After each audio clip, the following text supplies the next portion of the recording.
The auditorium was packed with people, the bright lights and roaring music filling the air with excitement. Families sat together, cheering for the contestants. But near the back of the hall, sitting alone on the cold floor, was an 11-year-old boy named Samuel. His clothes were worn and dusty, his shoes torn, and his face pale from hunger. Samuel was homeless, wandering from shelter to shelter, sometimes sleeping under bridges or abandoned buildings. That night, he hadn't come for the show. He only came inside because it was warm, and he wanted a place to rest. He sat quietly, watching people laugh and clap, wishing deep inside he could be part of something so beautiful. As he sat there, Samuel remembered his mother's voice. Before she passed away, she would sing hymns to him every night. Her favorite was a song about Jesus being the light in the darkness. Samuel had carried those songs in his heart, and whenever life felt unbearable, he sang them softly to himself, feeling close to her and to God. Suddenly, the host of the show asked the audience, "Is there anyone here tonight who wants to share their talent?" The crowd laughed, expecting no one to step up. But Samuel's heart started pounding. He felt a pull, almost like a whisper in his soul saying, "Sing." With trembling legs, Samuel stood. People turned to look, confused. What was this little boy, with ragged clothes and bare feet, doing? He walked slowly toward the stage, the audience whispering. Some laughed, some pitied him. But Samuel's eyes were filled not with fear, but with courage born of desperation and faith. The judges exchanged curious glances. One leaned forward and asked gently, "What's your name, son?" "Samuel," he replied softly. I don't have a song I wrote, but I want to sing to Jesus." The auditorium went silent. No laughter now. The lights dimmed slightly, and Samuel stepped onto the stage, holding the microphone with both hands as if it were his last chance at life. The microphone shook in Samuel's small hands. His heart pounded so loudly he thought everyone could hear it. The stage lights blinded him, but in that glow, he imagined his mother's gentle smile. He closed his eyes and whispered a silent prayer, "Jesus, this is for you. Please help me be brave." The audience waited in heavy silence. Some people leaned forward, expecting the boy to fail, while others already felt a strange pull of compassion in their hearts. The judges folded their arms, unsure, yet curious. Then, Samuel opened his mouth and began to sing. The first note was soft, almost fragile, but it carried a purity that no microphone, no speaker system, no polished performer could ever fake. His voice trembled, but it was drenched in sincerity. As he sang about the light of Jesus shining through the darkest nights, the hall seemed to change. The noise of the crowd, the glitter of the stage, even the judges' critical eyes faded into the background. Every word Samuel sang came not just from his lips, but from a place of pain and hope within his soul. He sang of hunger, of loneliness, of sleeping in the cold, yet he also sang of faith, of love, of a Savior who never abandoned him. His tiny, fragile body held a voice that was raw and angelic, a voice that seemed far too powerful for an 11-year-old. The audience gasped. Some covered their mouths in shock. Others closed their eyes, letting the words wash over them like a prayer. A woman in the front row began to cry silently. Even the crew backstage stopped what they were doing, standing still as the boy's song filled the air like incense rising to heaven. By the second verse, Samuel's voice grew stronger. It no longer trembled but soared. It was as though a hand unseen lifted him, giving him strength.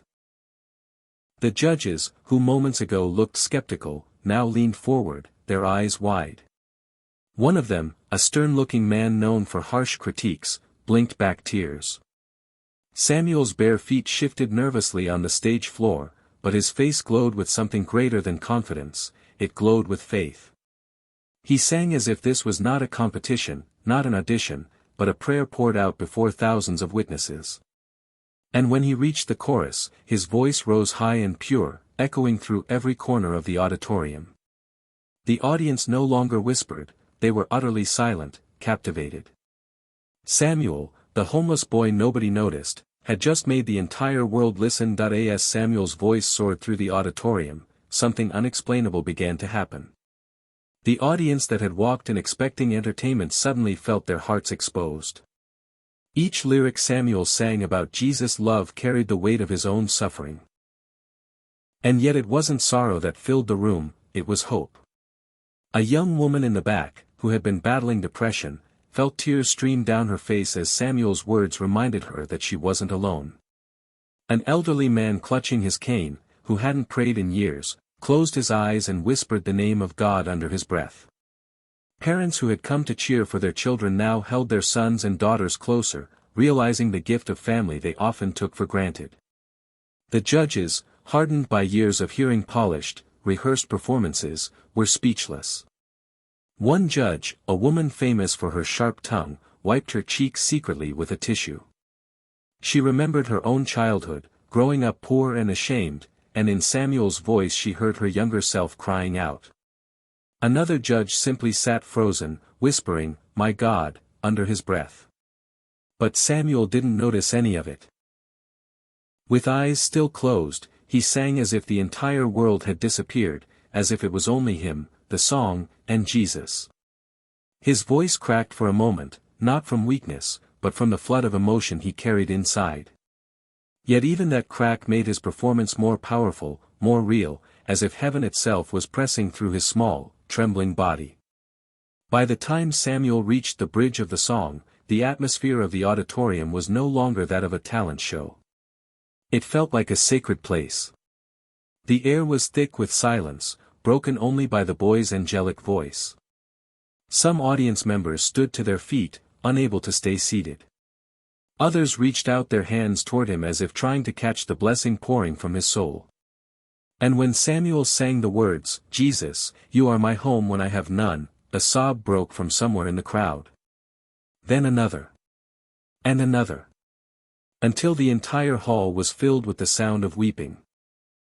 The boy who had walked in unnoticed was now holding thousands of hearts in his hands, not by power, not by fame, but by the truth of his song. Samuel's voice rose higher, trembling yet unbroken, like a candle flame burning against the wind.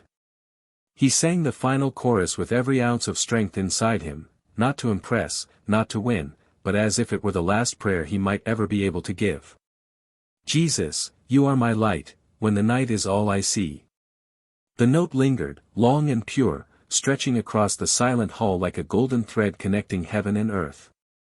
Samuel's chest heaved, his small body almost swaying under the weight of the song.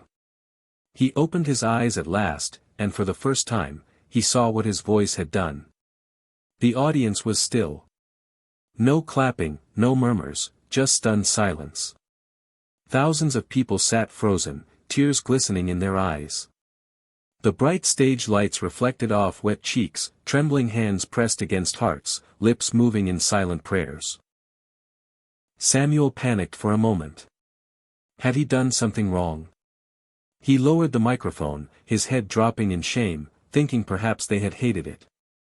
His throat tightened, and he whispered so softly that only those in the front row could hear, "I'm sorry. I just wanted to sing for Jesus." Then, like a spark in dry wood, the silence broke. One pair of hands began to clap. Then another. Then the sound spread like thunder rolling across mountains. The entire auditorium erupted into applause so loud, so fierce, it shook Samuel to his core. People stood to their feet, shouting, cheering, crying. Some raised their hands toward heaven, others simply sobbed uncontrollably. The judges, who usually kept their composure, were the most shaken of all. One judge pressed both hands against his face, openly weeping. Another whispered, "This is the most powerful thing I've ever witnessed on this stage." The strictest judge, the one famous for harsh words, could barely speak. His lips trembled before he finally managed to say, "That wasn't a performance. That was a miracle." Samuel's knees wobbled as the sound of the standing ovation washed over him. He wasn't used to people clapping for him, or even noticing him. For a moment, he felt dizzy, overwhelmed by the love pouring from the crowd. But deep inside, Samuel smiled. Because he knew this wasn't really for him. It was for Jesus, the one who had given him a voice when he had nothing else. The applause thundered on, echoing in Samuel's ears like waves crashing against the shore. He stood frozen on stage, clutching the microphone as if it were an anchor keeping him steady. His eyes darted nervously around the auditorium. For so long, he had lived invisible, another face in the shadows, another child forgotten by the world. Yet now, every single person was on their feet, their eyes fixed on him.